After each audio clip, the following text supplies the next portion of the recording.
Welcome back to the Lenz Comic Corner Classic Lesson Known Classics. This is episode number 2066, Doubleshot number 1960. Now, basically what digital trades here. We have a TMNT trade and a trade featuring two girls. Well, it's from DC Comics.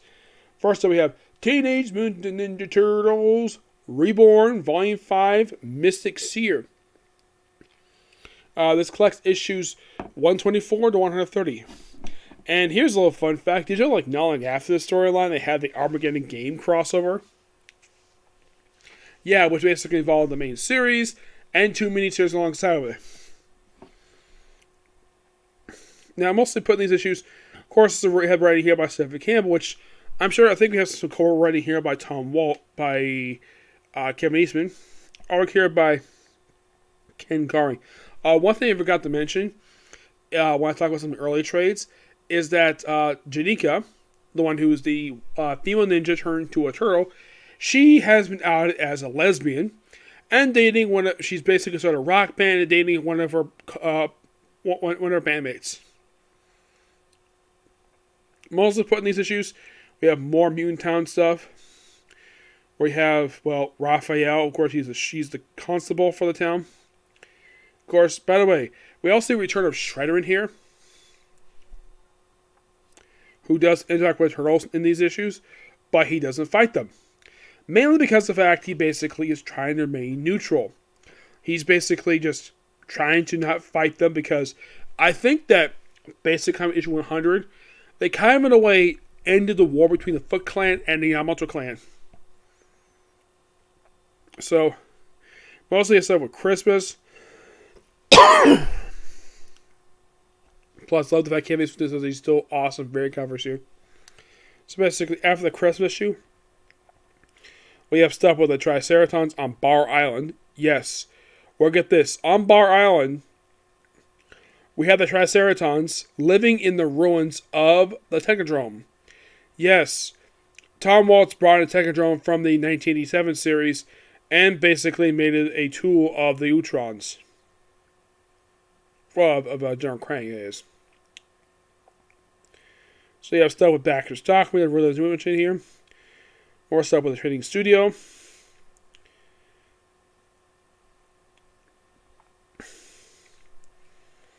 It's kind of like dealing with daily stuff, and of course Casey finally returns. Now here's a strange thing. Apparently, from what I could tell, Stephanie Campbell very rarely uses Casey Jones for reasons completely unknown to me. Because here's the thing. Since she took over issue 101, she features him in 30 issues roughly 5 times in 30 issues. Why? Don't know why. April O'Neil at least featured for more than he does. Yes.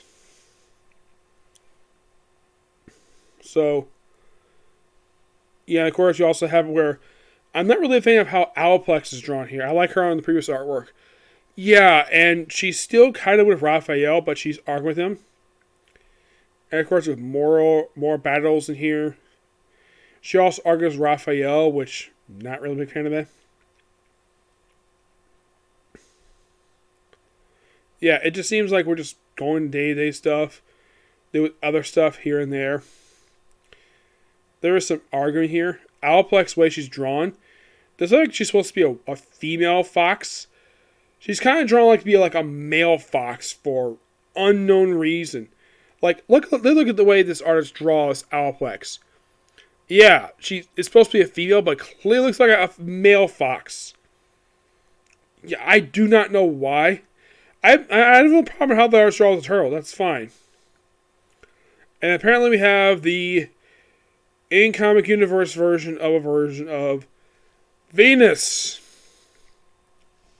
Yes, the character who popped up on the Teenage Mutant Turtles Next Mutation TV show from the 1990s.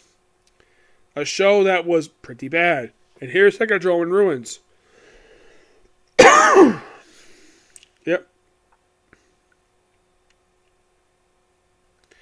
The stuff here is okay.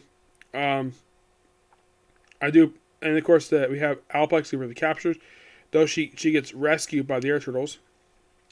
Venus apparently frees her. See, it looks like Venus. Apparently looks like someone who's from the same clan as Yamamoto. breaks out, and of course she gets away. And yeah, just seems like a series of stuff happening here. But I do enjoy this stuff here. It's really good. I give this book a 9 out of 10. Next up we have is we have World's Finest, Huntress and Power Girl Volume 2, Hunt and Be Hunted by Paul Levitz. And of course also the final issues from DC Comics, drawn by the late George Perez. And of course Kevin McGuire's in these issues. Excuse me. Though you've seen the cover, yeah, she basically is wearing the outfit. Yes, sir. More traditional Power Girl garb. Now, here's the thing. In the series, she is not putting on to issue number 12. In the book, start where she's wearing the outfit she wears in the series. Mostly put in a way, I've heard some people say it was at this point in time that stuff finally was starting to happen by issue 12. I said we can't go George Perez. We also have Sandra Hope, which I believe this is an artist who worked with Tony Asdano. Cliff Richards, Yandere Claire, Phil Jimenez, Ken Lashley, Barry Kitson, Robertson Ruka, Wayne Future, Geralda Bridges, and J.P. Myers. The cover is by Ryan Snook. Yep. Yeah, in the first issue we actually have the Huntress meeting her not brother. Yes. And by the way, they do follow up with this in their trade. So it's called Family Matters. We have, and it's pointed out by both of them, they both look exactly like Bruce. Well, yeah. Power Girl stuff basically where she sees Supergirl, the outfit she wore from her series, and the whole point of that is kind of basically for her. And then of course now when I read this page here, I thought, oh no, was there in the early issues again? No, it would just basically just similar page with her coming out naked, and of course you have Robin, her just Friday, of course her hanging out, and of course Robin's here for a few issues.